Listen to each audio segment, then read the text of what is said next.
The key is the measure of a team is what is your growth between, week one and week two.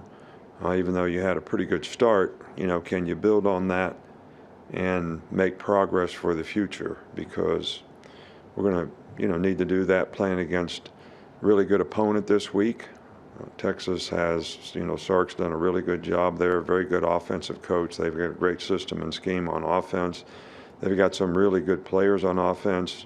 B. Robinson is an outstanding running back. Worthy is a great receiver. Ewers is a very good quarterback, great arm, very talented guy. They've got 7 starters back on defense. Played much better last week on defense than, maybe some of the times last year when, people scored points on them. So this is a very improved, defensive team to me.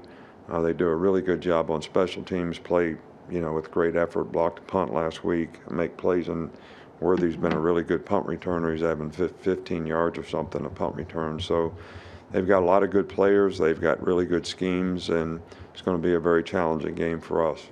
You mentioned Bijan Robinson, their running back. Just what stands out to you about him, not only as a runner but as a receiver too? He's can do everything. He's got speed. He's got power. He's got very instinctive runner.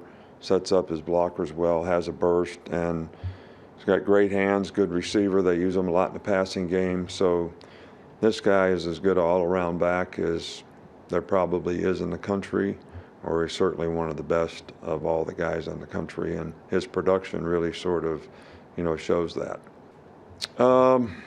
Well, we seem to play several teams now that kind of know us, but you act like we don't know them. So just because somebody knows you when they play you doesn't mean they're going to beat you, and just because you know them when you play them doesn't mean you're going to beat them either. It kind of comes down to how you execute.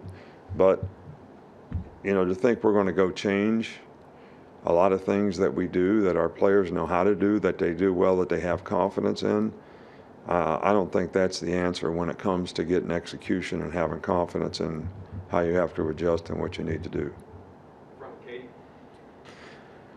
Well, I think he's a very bright guy. He's very well organized. Did an outstanding job when he was here. He's got a good system. He understands defense.